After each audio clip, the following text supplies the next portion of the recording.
Hello, everyone. I'm so excited to have Chantel with me. One of the amazing people that I personally met, and not in person, but I hope very soon to be in person and to see her here in Saudi. Either me to come to South Africa as I have done it before, or she would be an exciting person to have her with us here in Saudi to support the growth and support the people. She's an amazing one-to-one person.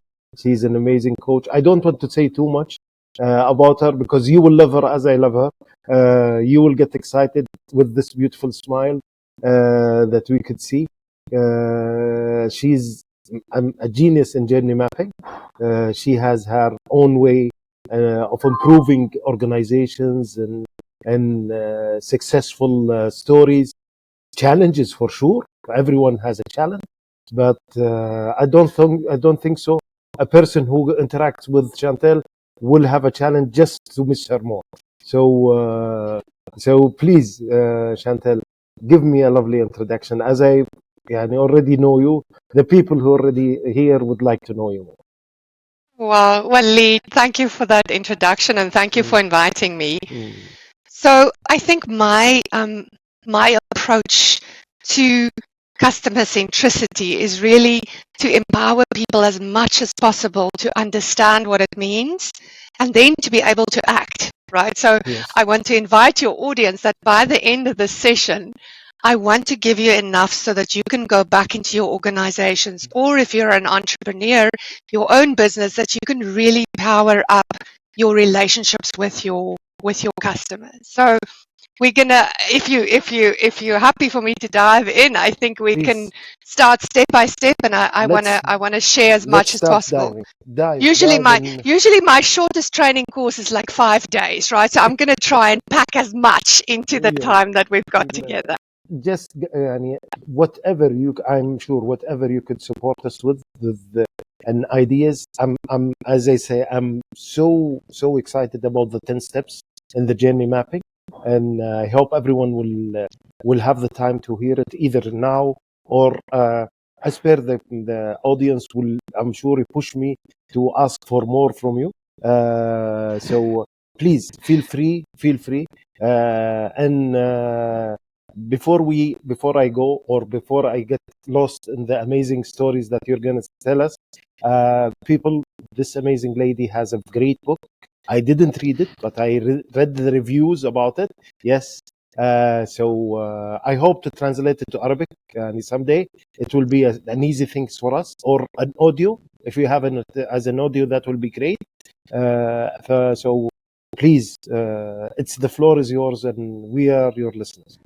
Fantastic, Waleed. So I've actually written in the Mm. front for you, so I'm going to send you Yeah, this my God. copy of the book, and Amazing, you can amazing. share the Amazon link. But let's quickly talk about why I wrote this book is most consultants in customer experience are quite pissed off with me about me writing this book, because as a CX leader in corporate, I invited consultancies to come into the organization and to come and help me.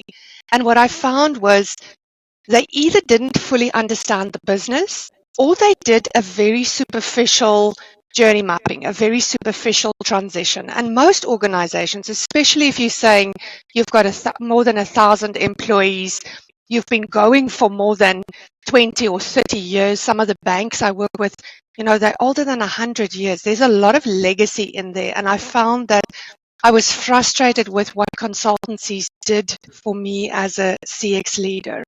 And therefore, I started equipping my own team to be able to do that internally, which creates a whole different level of sustainability. So it's not, the consultants bring their team in, they do journey mapping, they give you documents, and then they leave, and people forget. They go like, oh, where's those documents again? What was that group again that did X, Y, and Z for us? So that was for me an important thing, to train my own team. So what I've literally done is taken 15, 20 years of experience, and I've put it in the book, and I've said, like, this is your field guide. I want you to be able to read this book in under an hour and know what to do next. So it's filled with templates, and really it's it's a piece of empowerment that I wanted to give people. It's So like a I'm gonna. toolkit. It's like It's a like a toolkit. toolkit. Yeah, yeah, You're right. You're yeah, right. It's yeah. like a toolkit. Yeah, yeah. Amazingly, يعني just to cut يعني just to have I met one of my partners who we are working together in one of the projects, and amazingly, due to journey mapping, when it was done correctly, they have managed to implement and delete a full process with improving an augmented reality in that area, and just from journey mapping, because they did the journey, they have included correctly everyone, and the team is already يعني, when I met them, are as they say, on board, and they believe in amazing things happen. So honestly, what I saw, that I think so, they have cut cost of not less than 3 to 4 million reals on cost they used to spend yearly. That is phenomenal. That's Mm. phenomenal. And I think, as a tool to unlock innovation, as a tool to cut costs, it can be so powerful if it's done right. So Yes. I'm going to give you my quickest explanation how I Yeah. think it should be done right, and then we can end off by talking about some of the benefits. So Sure. I've got a flip chart here, and I'm just going to put it in the line of the camera because I like just guiding my own thoughts by drawing a few things. All right. So if we start with, the customer, Mm. often people have like really, really interesting explanations of customer experience, and they make it very scientific and quite complicated, right? But if I look at, the customer, what we forget is the experience happens inside of the customer. Yes, there's the functional things, right? So, did I get the features that I needed? Did I pay the money? Is it a good deal? But at the end of the day, it's really about how does this customer feel, not about the brand, but about themselves. Do they feel confident, or do they feel intimidated? Do they feel uncertain?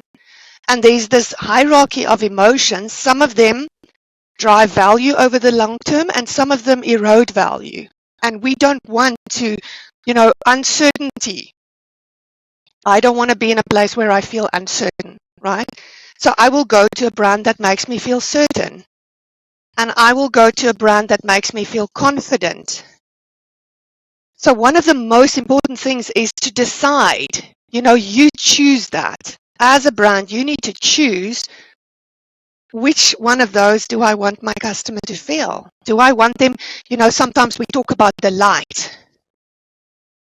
Now, if I'm selling life insurance or banking products, it's probably a little bit more difficult. So whatever you choose as your experience needs to fit with your actual product set and the solution that you offer to the customer. So that, first of all, that, setting that, I always draw a target like this, right?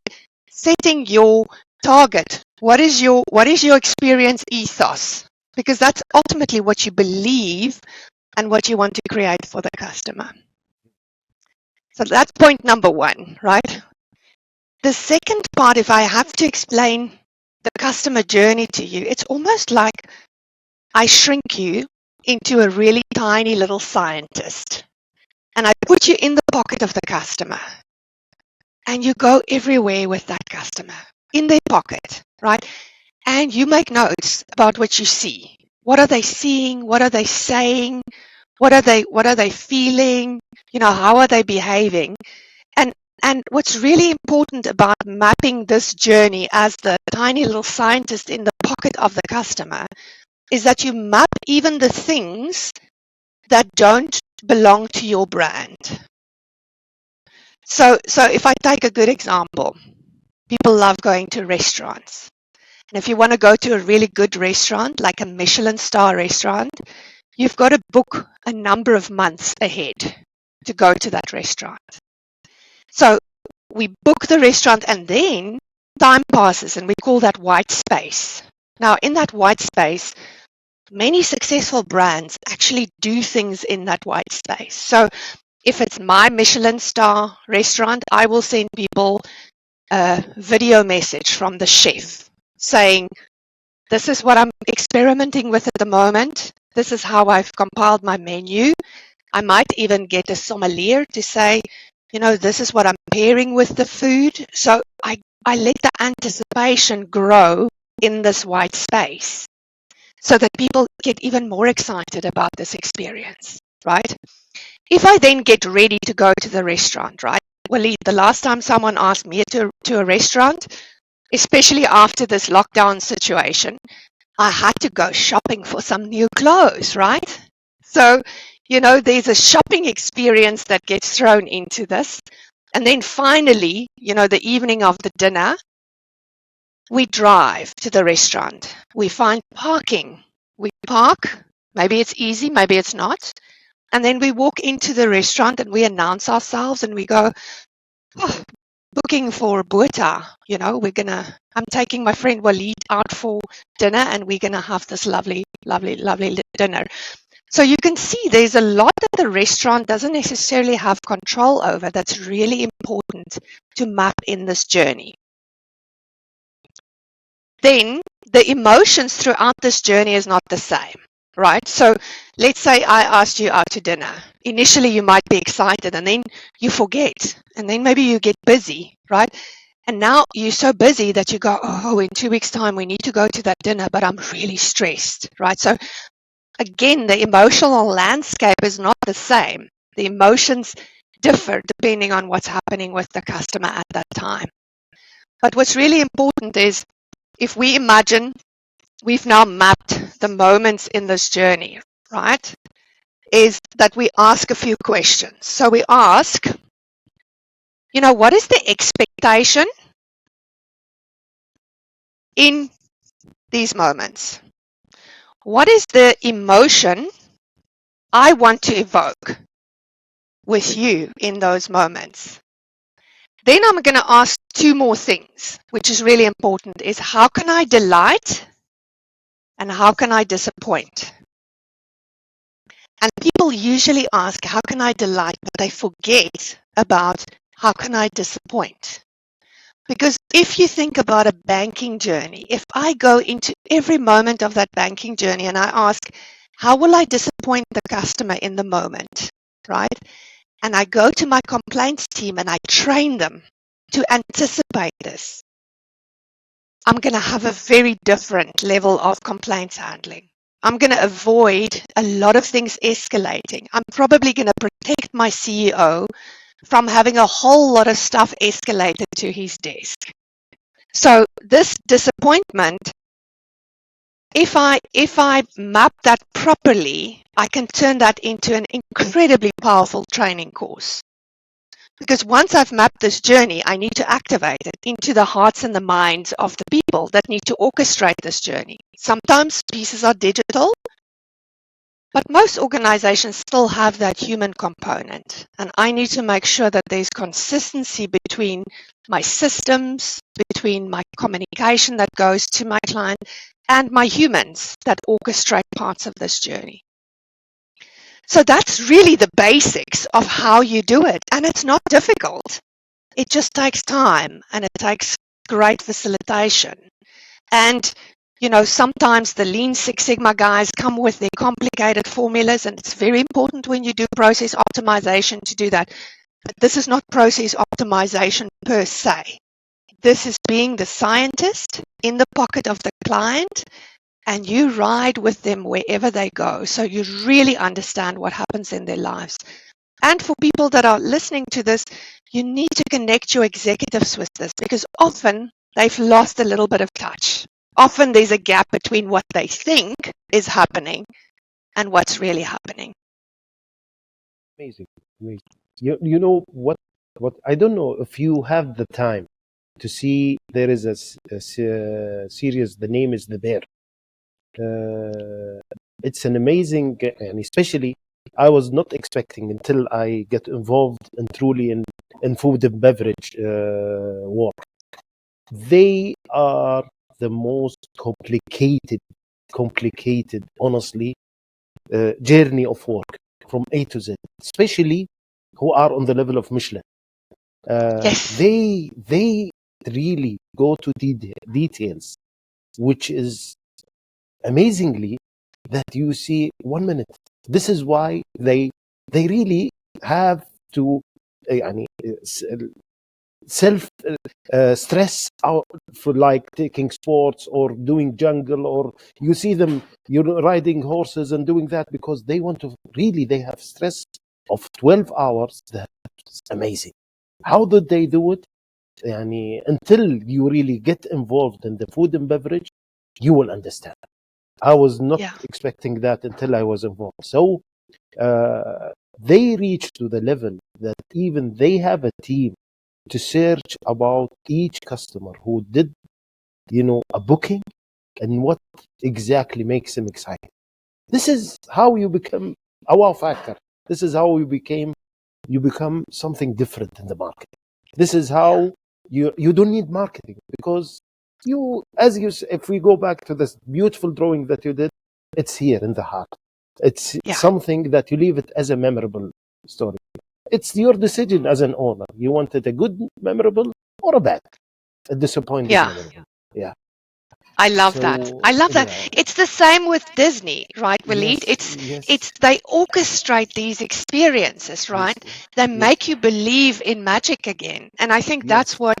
that's what companies, even financial services Yeah. companies, Yes. that's what they do is they have the experience as stage play rather Mm-hmm. than a miserable person working in the call center and just Mm-hmm. dealing with nonsense all day Yes. long. Mm-hmm. So I think it's about finding that art of the craft again, because what we Yes. practice is a craft. This is not a Yes. job. Mm, This is a almost, I want to say, a conviction to serve mm, other human beings. mm. And Uh, often, through our Brand Warrior program, we just light that fire in someone's mm, heart to say, you know what? mm, You were placed on this earth to serve other human beings. mm, And even some days, your boss might be irritating, mm, your systems might be broken, but remember, you were placed on this earth to serve another human being. And through that, they just find their purpose again, and they deal with some of the challenges so much better because we just refocus them, saying what you do is a craft.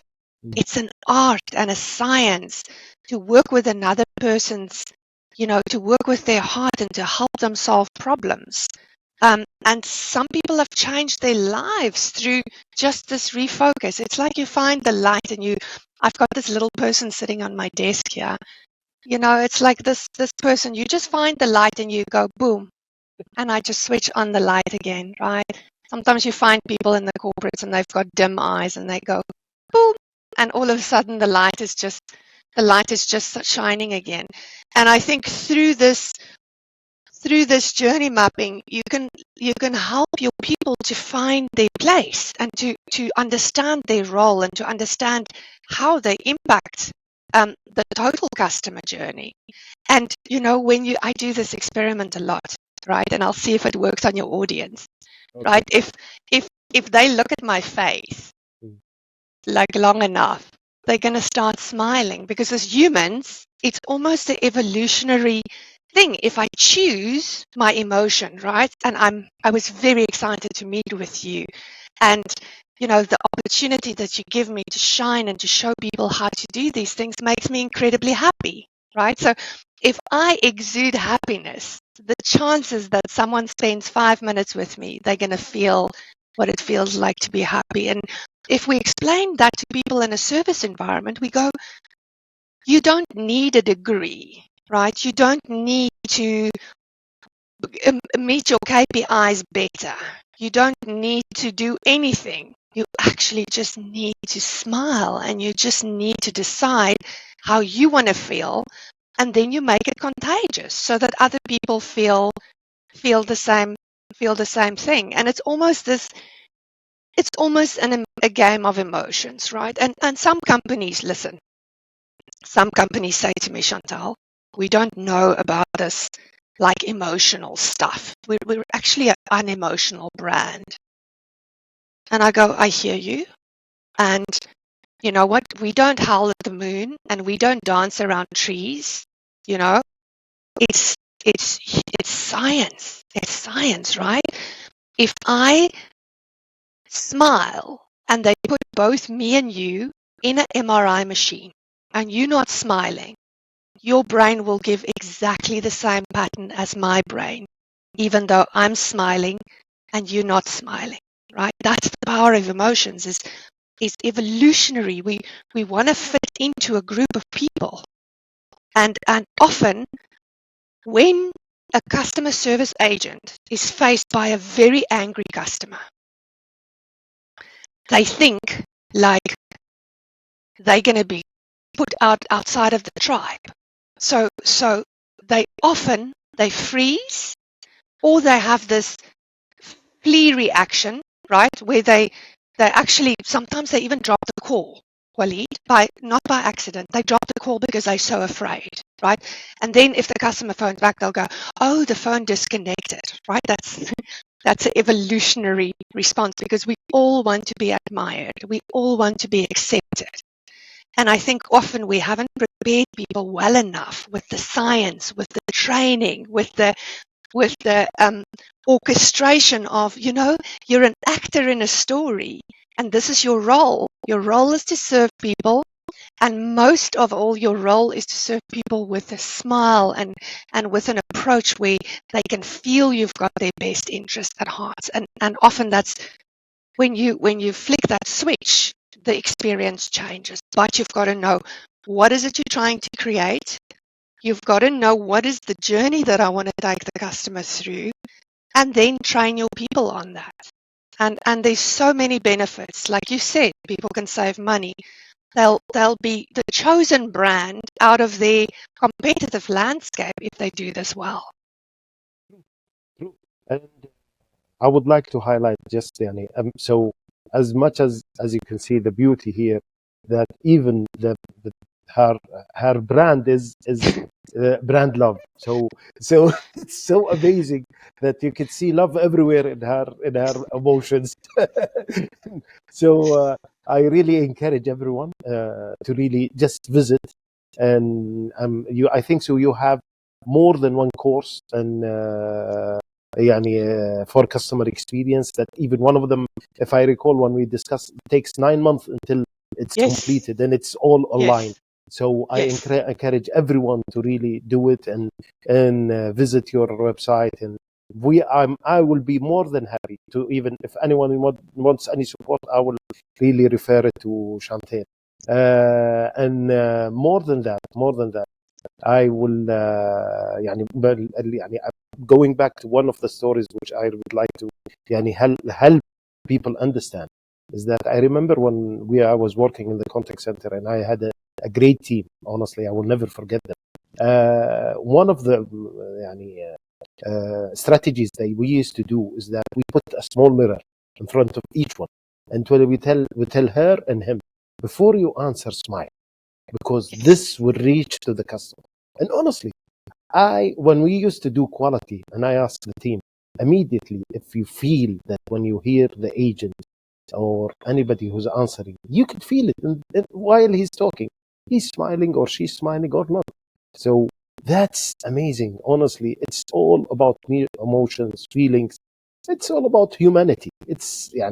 We have a lot of technologies now. We have a lot of transformations, but at the end, it's all about human to human. It's not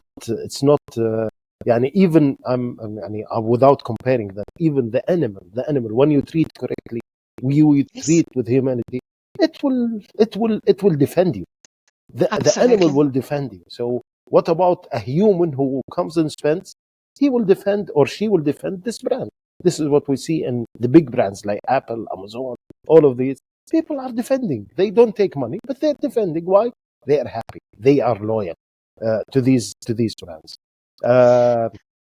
Please. And Waleed, the other thing that's really important is to create this love inside your organization amongst your employees, right? Because a lot of the time, the teams that we work with, they go, our leadership don't understand us. They don't support us. My colleagues, they're not on my side.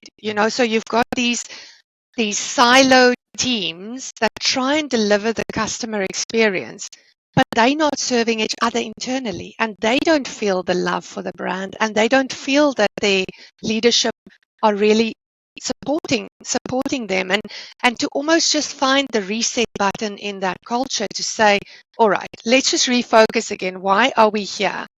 And get the teams to work together well, because there's also power in serving my colleagues, in understanding that if I don't do my piece, right, I'm making your life difficult.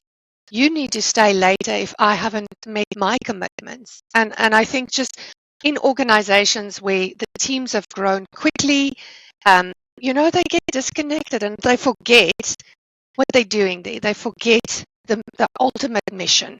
And if you look at the younger generation, I don't know what's culturally correct anymore to call these generations, right? But we're moving into an era where I look at my teenage children. My eldest child is 18, and he's preparing for a job now. And I said to him, you need to pick three things. You need to pick three careers, because I know if you pick one, you're going to get bored with it. And we're moving into this gig economy where, you need to pick something that you're really good at, right? Something that can make you good money. Something that you absolutely love. You love it so much that you'll do that 24 hours of the day. And then you need to do a practical job that's irreplaceable, that a robot cannot replace. Where it's that craftsmanship, that workmanship of, either doing something with electricity or plumbing, and I think that's what we find with the younger generation is the average age in a call center is what, 24, 25? And these are people that they have so much more opportunities than us. And if their work is boring, they would rather play Minecraft and they would rather want to be a YouTuber. I can understand it because the reflection I get as a YouTuber, right, the feedback I get from my audience is immediate. I don't have to wait for my performance review from my boss. So just in understanding that, in the 30 years that I've had my career, the customer has changed a lot. The customer now has every piece of technology at their fingertips. I studied computer science, right? And my university, when I studied computer science, did not have the computer power that's in here. We had like 2 floors of computers. 35 years ago when I studied computer science. Now, my iPhone does everything. Yes. Yes. Once we're done with this, we run this through a piece of software. The AI will do the transcription and summarize this as a LinkedIn article. It's mind-blowing what the technology can do. So unless organizations do that leap ahead, they're going to be left behind, and they're going to be like the Kodaks and the brands that were awesome that just became irrelevant like this. And the speed of change is amazing. The speed of يعني I remember that when a company wants to become a unicorn, it takes 30 years. Now it takes 2 to 3 years. Wow, 2 to 3 years to be a unicorn. Even the name unicorn is, you're talking about something which was thousands of years ago. So it took thousands of years ago for this to happen. So amazingly, this is something powerful. This is something that people really, and I would really hope and encourage people that look for the 2 things, which, as you have highlighted, the internal customer and how you treat them, because they are your ambassador. They are your ambassador. They will speak your language. They will translate it. They will help you to really get to that step that you want to go. As simple as that.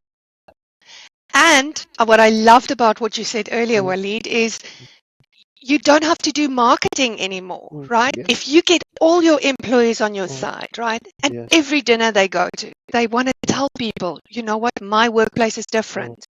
My leaders, they listen to me. They support me. I serve customers every day. And you know what? There are some difficult customers, but I love serving people. I love serving my customers. I love serving my colleagues. Then you get that. Then you don't have to spend millions anymore on marketing because your customers will be telling your story and your employees will be telling your story. Yeah, 100%. 100%.